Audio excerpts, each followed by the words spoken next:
Hello, everybody. Welcome to our series on simplifying tax season. So, today we're going to be focusing on the most critical aspect of tax preparation, gathering the right documents. This session is going to be Essential Tax Documents, a comprehensive checklist, is designed to streamline your tax filing process. So, whether you're a business owner or an individual taxpayer, this is going to be the session for you. So before we get into our lovely topic of essential tax documents, let me introduce myself. So my name is Shane Harris, and around here on the social media streets, I'm also referred to as Shane the Negotiator, and I help coaches, consultants, and service providers who are overwhelmed and lack guidance to achieve true financial freedom. And I do that by providing expert tax and coaching services. That is what I do. That is who I help. So let's go on and continue on to this topic. So the importance of organization. Staying organized is key to a smooth tax filing experience. Having all your documents in order not only saves time, but it also makes sure accuracy in your tax returns. So we'll go through a comprehensive checklist to help you gather everything that you need before you start filing. So we're going to begin with the personal information. So we're going to start with your social security number or your tax ID. So of course, if you're not a business owner, then we're going to be using your social security number, or even if you are a independent contractor and you may not be using your EIN, we're going to be using a social security number. Otherwise, if you're a business owner, your LLC, your corporation, we're going to be using your tax ID, or your EIN, um, as well as those of your spouse and your dependents, if applicable. So if you're single, of course, you don't have to worry about that. If you're married, filing jointly, or even if you're married, filing separately, we still need your spouse's information is on there. We need his or her social security number, possibly the date of birth, to place on the return. And of course, your dependents, any children that you may have, or anyone that you're taking care of throughout the year that is going to make you eligible to claim them as a dependent. Also, you're going to have your address, your bank account information for any refunds, and possibly if you owe, and last year's tax returns handy. So I know my clientele, if you're coming to me for a new service, or if you're going to another professional, one of the things that I know I require and that you should give to your new tax professional is your previous year's tax returns. That previous year tax returns may have carry forwards that is on there that need to move forward to the current years. So you don't want to miss any deductions and any credits because you did not have your tax return. So definitely, if you're a new client of mine, you have to bring your previous year's tax returns. And if you're a returning client, we already have this information for you. So income information we're going to need. So we're going to need to gather all the relevant documents for your income, any source of income that you have that's considered taxable. So we need your W-2s for employees and, of course, for employed individuals. If you are a 1099, your independent contractor, we're going to need those 1099 forms for various types of income, including the 1099 miscellaneous for independent contractors, or 1099 NEC, which is non-employee compensation. We're also going to need 1099s DIV, 1099 for dividends, 1099 INT for interest, all the types of 1099s. We need the tuition, the 1099T for tuition for the students. We need the 1099 R for retirement, all types of 1099s possible that you are receiving. If you received it, bring it as part of your documentation and submit it to file your taxes. Income from rental, investments, or savings, like your rent receipts, your brokerage statements, and of course, any interest statements from the bank. So you may have received interest from the bank.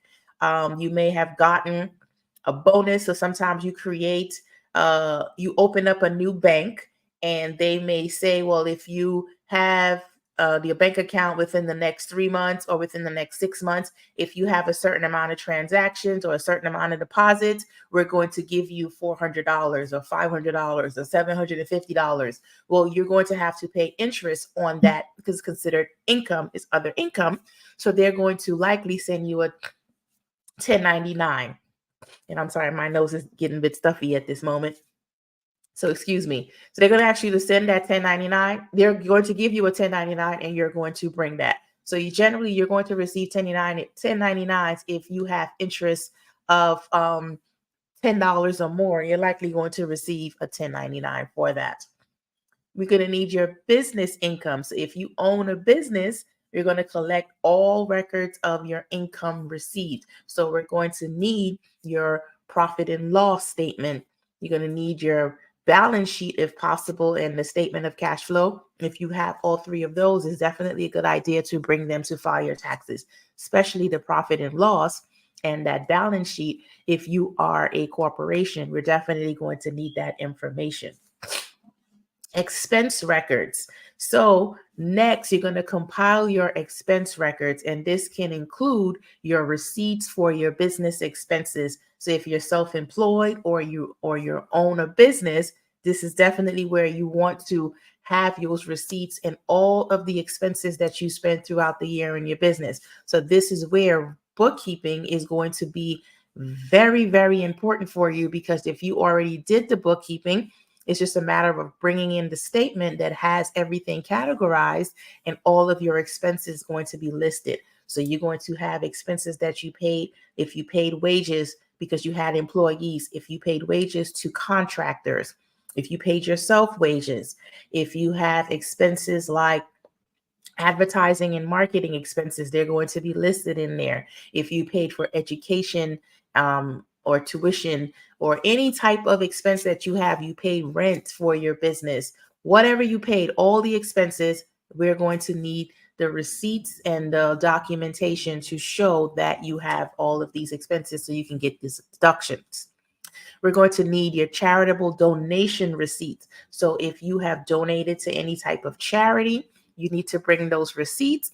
Now, sometimes you may have donated to particular charities and organizations that is not approved, it's not on the list of organizations that you can take a deduction for, but you likely might not know this until you bring this stuff into your professional and we can take a look at it. We can look up the organization and see if they're on the approved list of charitable donations that we can write off and you can take a deduction for, and then you can get it. So if you don't have that receipt, then how do we know? Especially if you have certain amounts over certain thresholds, you definitely have to have receipts, or you may have to have appraisals or things like that. Of course, those are the larger purchases, but you want to bring those receipts. Medical and education expenses. So if you've paid any medical expenses for yourself, for any of your dependents or your spouse, and especially if you're filing together, you want to bring those receipts to show those medical expenses. I have spoken about 2 years ago or so. There's a video going around that I reshared recently where I was speaking about if you have a service animal, you have emotional support animal, you can claim them as a medical expense as long as you have the proper documentation. So that all falls into medical expenses. So you may not have considered that before, and many of you have emotional support animals or service animals, and you're not taking advantage of it, of the deductions that you can get for taking care of these animals throughout the year. So I'm letting you know now, you can claim them as a medical expense. So that's one of the receipts and documentation that you want to bring in. And those educational expenses. So the last session we spoke about claiming your adult children as a dependent, and we talked heavily about if they're in school. So if you are paying educational expenses for your children because they're in college and you're supporting them, you want to bring those expenses that you spend for them, because you can potentially write them off by claiming different types of credits. Also, if you have this for yourself, you want to bring those receipts in so that you can write that off also. And definitely that tuition, the 1099 for the tuition, you want to bring that in. Mortgage interest statements. So if you're paying for, if you have a home and you're paying mortgage, you definitely want to bring in the interest statement so that you can potentially deduct it. So let's do a case study. So consider James and Angela tax preparation. So let's look at James and Angela, who run a graphic design business. So last year, they missed several deductible expenses because of poor record keeping. This year, by following our checklist, they managed to claim all the eligible deductions and significantly reducing their tax liability. So I know there's many of you out there like James and Angela who may be a couple and you're filing together and you come in and you have certain expenses, but you have not been keeping up with your expenses and you're not keeping receipts. So you don't know all of the expenses that you spent throughout the year. So you have all of this income that you have to report and you have to claim. And you have to file on your taxes and report this income, but then you may have significantly large amount of expenses, but because you didn't keep up with your record keeping throughout the year, you don't remember all of the expenses that you paid. So you and your spouse, when you file, you end up owing taxes because you didn't write off all of the expenses that you were eligible to take, particularly if you own businesses, and some of you own multiple businesses.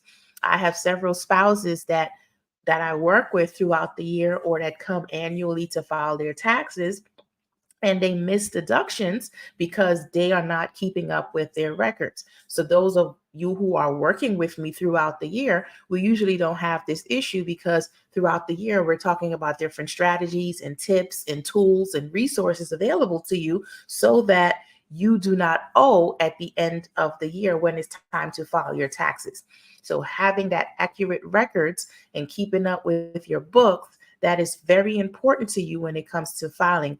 It's almost more important than actually making all this money. It's just as important because you make all this money and you have a lot of expenses and you're not writing off all of your expenses, or you can't take all the deductions and receive all of the credits because you're not keeping up with the records. So imagine just throwing all of that hard-earned cash down in the toilet and not being able to recoup it because you're not being responsible. And let's be transparent here. You're being irresponsible by not keeping up with your records. I know life can get overwhelming and it can be frustrating at times, and there's so many things that you have to do. But at what point are you going to start taking responsibility for your own finances and your own situation, and to do something different, do something better? It's time to start taking action and doing things that's going to help bring wealth and keep wealth within your family and your generation, and stop doing the same things that you were doing before that was causing you to not have the wealth and to be in poverty. Okay. So let's talk about deductions and credits. So don't forget documents related to deductions and credits. So things like your property tax receipts, your energy saving home improvement receipts, and education related expenses, as some of what we mentioned earlier.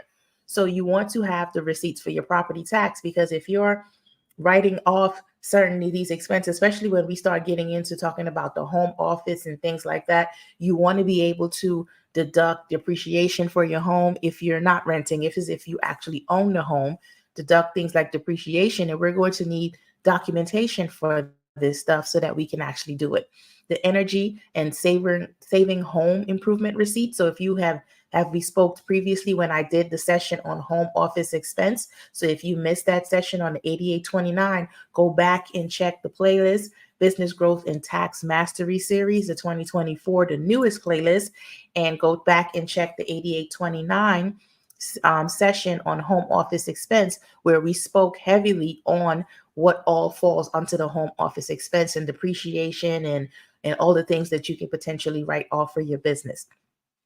So having your I almost lost my train of thought there for a second. Oh, the home improvement receipts. So anything that's going to add value to your home is going to increase the value of your home that you've paid. That's considered home improvement, and you can potentially get a deduction for that. And the energy savers is if you've done certain things, like you may purchase new windows, they may have energy credit for windows, you may have put solar panels on your home, or any other type of energy efficient type things that you have done.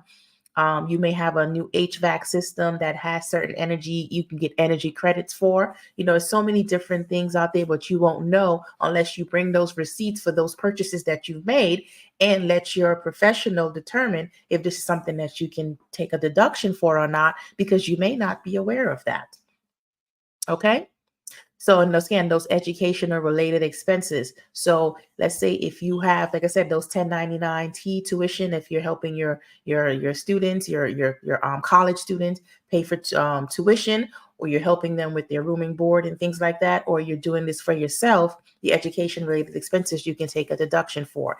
If you are a teacher and you're purchasing supplies for like your students and things like that, you can actually take a deduction up to a certain amount for each for each person. So if you're a spouse, of course, it's going to be double the amount because you're filing jointly, and of course, individual is going to be half the amount. So you may or may not have known this, and if you did not know this and you're doing your own taxes, you're missing out on deductions and credits because you don't know everything. And it's okay if you don't know everything. That's why it's important to reach out to the professionals, because we know a lot more and we can actually help you so that you're not throwing these deductions. Essentially, you're leaving it in the toilet.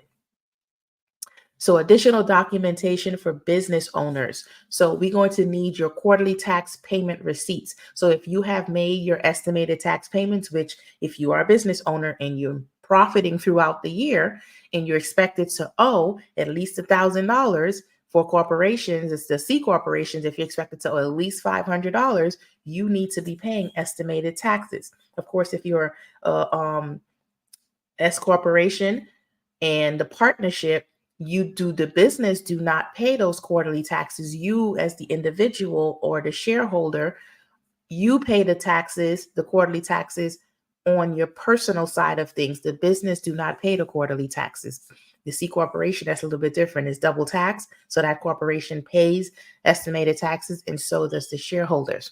But for the partnerships and the S corporations, you pay it individually. And of course, the LLCs, you also pay your quarterly taxes if you're expected to owe $1,000 or more. So you want to bring those receipts so that we can add this on your return, because it may say that you end up owing $2,000, but you pay $3,000 in estimated tax payments. Once we add that to your tax return, of course, now you're going to get a refund because you owe $2,000, you paid $3,000, so you're getting $1,000 back, potentially.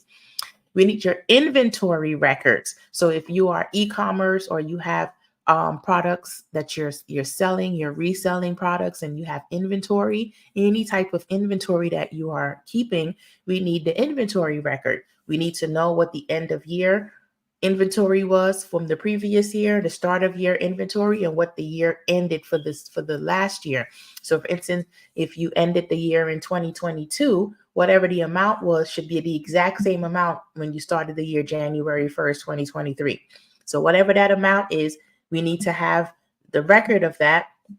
And then December 31st, 2023, what was the amount of your inventory that you had at that point in time?